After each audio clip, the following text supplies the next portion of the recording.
Live on the ground from galvanized San Francisco, it's theCUBE, covering Amplify Women's Pitch Night. Now, here's Jeff Frick. Hey, welcome back everybody. Jeff Frick here with theCUBE. We're in downtown San Francisco at Galvanize at the Girls in Tech Amplify event, which is Pitch Night.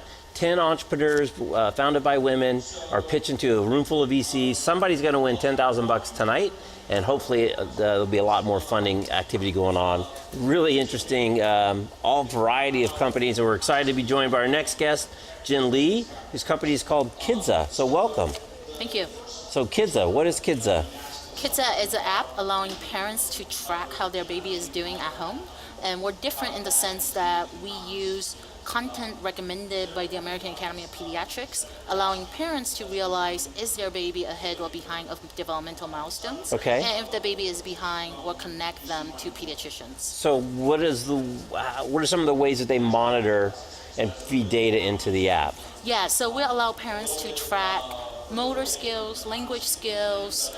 We give them a video, what to expect, and then they answer simple survey questions like no, yes, sometimes. And then our analytics engine will tell them, yes, 16% of the kid failed this milestone, so you're not alone. And then we'll also give them activity on how they can improve. Our goal is really just to get parents to be more proactive, right, and be mindful of delays. So you're like when you used to go to the pediatrician and you had the little height weight chart, they give you your X, you're like that on steroids kind of. Well, we do more than that. That's what I'm saying. It's like way beyond just whether you're in the height and weight band. We do.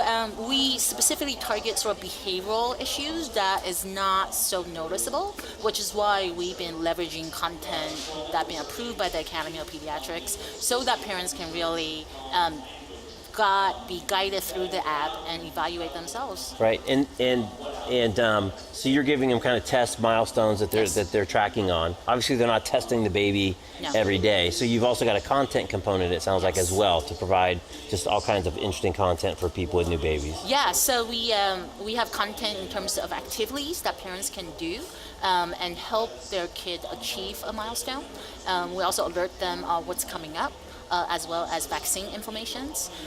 So our goal is really to help every kid to be screened so that they can get into intervention earlier. Okay. Because 95% of the brain development happens before age 3. So we really want parents to be more mindful, especially during those early sensitive years, right, and make a real change. And then if you find a problem or something is out of band, if you will, then what happens? Then within the app, they can connect to their pediatrician. To their own pediatrician? Yes, to their own pediatrician. How does that work? So you've already got those links set up? It's because we advise them to tell us who their pediatricians are, and then we will go to their pediatrician and advise them to connect to us. Pediatricians need to be there to evaluate the result, and pediatricians are the one who can point the parents to referrals if the kids is at risk. And what about like the Kaiser or the Blue Shield or Sutter Health or that's in the middle between the parent and the pediatrician? Yeah. How do you get through that gate? So we started off with pediatricians, and pediatricians are willing to work with us because they can actually get reimbursed by health insurance.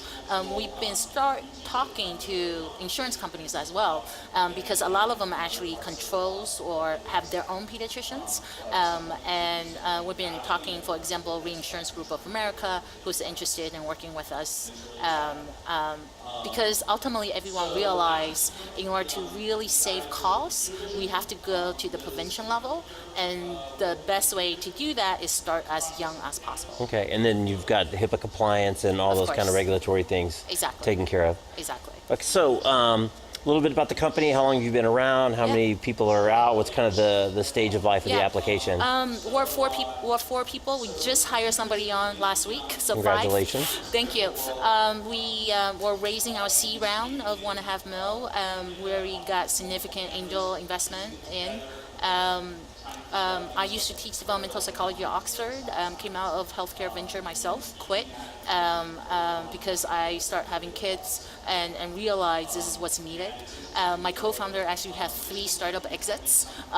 One is Baby Center that got acquired by Johnson & Johnson, another one got acquired by Nickelodeon, and then my third co-founder is a former NASA bioengineer who used to code apps for LinkedIn and Cisco. So we have a really experienced and team where we can do everything in-house. We design, build, and sell all among us.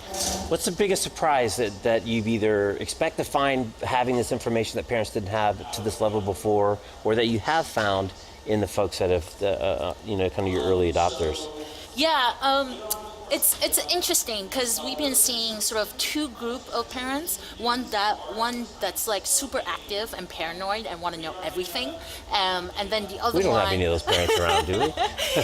So myself included, right? And then the other spectrum of are a group of parents who just were trying to nudge them and convince them to be a little bit more proactive into their kids' development, because ultimately we believe parents are the best advocate and the screener for their own kids' health. And is there a particular condition, ailment, developmental problem that you will probably find much better than the current methods?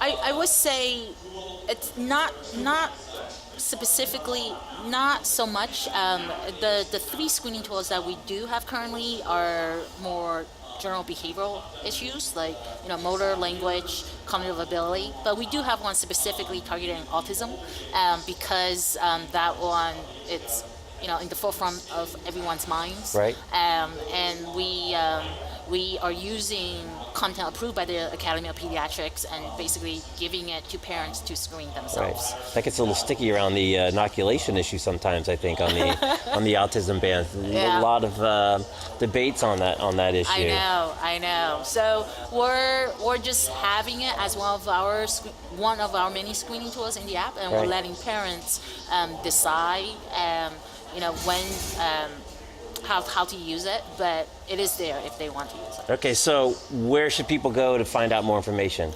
They can download the app today for free on the iTunes store. And they can also follow www.qidza.com. That's Qidza. Qidza. All right. Well, Jen Lee, thanks for stopping by. Good luck on the pitch night tonight. Thank Maybe you. you'll walk away with $10,000 or so. maybe $1.5 million. I think is the number that you said you're looking for. Yes. So best of luck to you and interesting app. Thank you. Absolutely. All right. She's Jen Lee. I'm Jeff Frick. You're watching theCUBE. We're in downtown San Francisco at Galvanize at the Girls in Tech Amplify event. Thanks for watching.